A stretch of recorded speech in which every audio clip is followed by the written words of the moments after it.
Assalamualaikum geng, korang nak tahu tak isi ketam dan keju yang korang makan tu sebenarnya ialah makanan tiruan.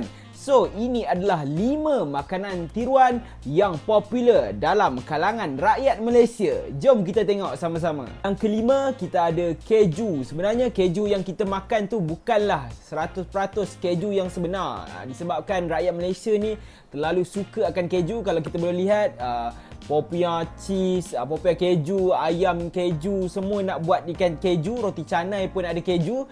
So sebenarnya keju yang ada dekat pasaraya tu adalah keju yang dipastor atau keju yang pempastoran keju lah. So keju ini hanya ada 50 ke 60% sahaja daripada keju asli. Selebihnya apa? Selebihnya ialah minyak kelapa sawit ataupun air, dan kebanyakannya yang ada dekat pasaraya, yang keju yang ada dekat pasaraya tu yang dalam bentuk plastik-plastik tu kan, sebenarnya adalah daripada kepingan habuk yang diproses. So sebenarnya yang kita makan selama ni bukanlah 100% keju yang asli, tetapi keju yang dicampur sama ada dengan minyak kelapa sawit, air ataupun habuk kayu yang diproses. So kalau korang nak cari keju lepas ni, carilah keju yang 100% adalah keju. Baru rasanya lebih sedap. Yang keempat, kita ada isi ketam atau lebih dikenali sebagai crab stick. So, hidangan ni sangat-sangat popular dalam satu lagi hidangan dalam rakyat Malaysia, iaitu Yong Tau Fu. Kalau korang beli Yong Tau Fu dekat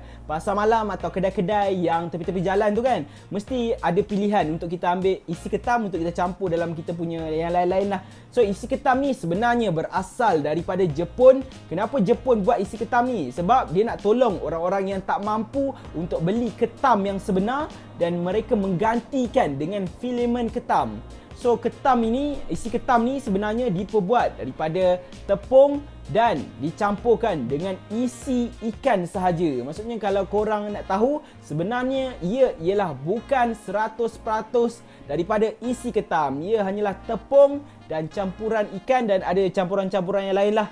So ada dekat luar sana pasaraya yang mengetatkan undang-undang mengenai perbezaannya lah. Dan kalau kau boleh tengok dekat pasaraya, dia ada ejaan sepatutnya CRAB bagi ketam, tetapi diorang nak bezakan itu adalah bukan ketam, diorang eja KRAB, crab stick. So kalau korang nak tengok, korang pergi pasaraya, tengok ejaan dia. Itu dah. So disebabkan lama sangat dalam pemikiran rakyat Malaysia, itu adalah isi ketam. Daripada dulu kita dengar isi ketam, tetapi sebenarnya ia bukanlah isi ketam yang sebenar, ia hanyalah filamen ketam. Yang ketiga, kita ada minyak zaitun. Mesti korang selalu dengar kan minyak zaitun ni. Sebenarnya ada penipuan di luar sana yang mereka ni hanya meletakkan 30% saja minyak zaitun yang asli dan selebihnya adalah palsu. So bagaimana?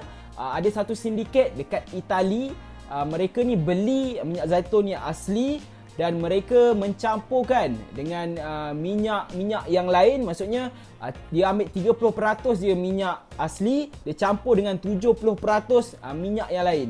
So dan dia dicop, made in Italy. Nampaklah mahal kan, tetapi sebenarnya mereka melakukan sindiket ini kerana mereka nampak peluang dan ruang itu lebih besar daripada mereka menjual dadah dan sebagainya, dan diorang nampak potensi menjual minyak zaitun ni lebih tinggi.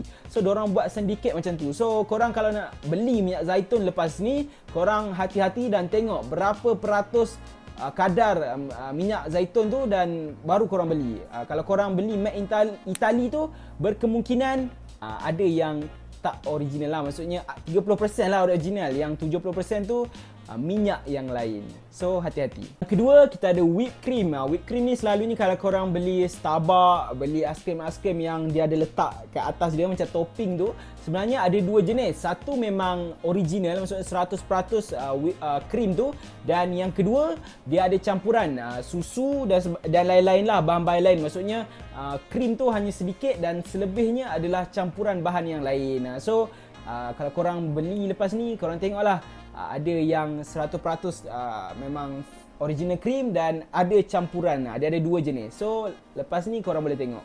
Yang pertama kita ada wasabi. Wasabi ni sebenarnya adalah berasal daripada pokok. Pokok ni dikatakan memang susah lah untuk tumbuh dan agak sukar untuk jaga dia sebab pokok ni perlukan persekitaran yang sesuai untuk dia tumbuh besar. Dan dikatakan harga untuk 1 kilogram wasabi sebenarnya adalah anggaran RM1,000 hingga RM1,500. Tetapi kenapa korang boleh senang-senang je dapat dekat restoran-restoran seperti sushi? Sebab apa? Apa yang anda makan tu di restoran-restoran yang menyajikan wasabi tu adalah bukan daripada wasabi yang sebenar. Ia diperbuat daripada pokok yang lain yang mempunyai rasa dan kualiti yang berbeza. Maksudnya wasabi yang mereka cipta yang kata palsu ni memerlukan perasa dan pewarna tambahan untuk ia menjadikan seakan-akan wasabi yang sebenar. Dan wasabi ni memang sangat-sangat berbeza. So kalau nak cari wasabi yang sebenar, korang kena pergi kat Jepun kot. Pergi dekat yang original wasabi itu berasal. So itu sahaja video untuk kali ini. Saya Nasiruddin Nurzaini. Kita jumpa di video akan datang. Dan kalau korang ada idea atau fakta-fakta yang menarik yang korang nak saya kongsikan, korang boleh share dekat ruangan komen. Saya Nasiruddin Nurzaini. Kita jumpa di video akan datang. Assalamualaikum. Bye-bye.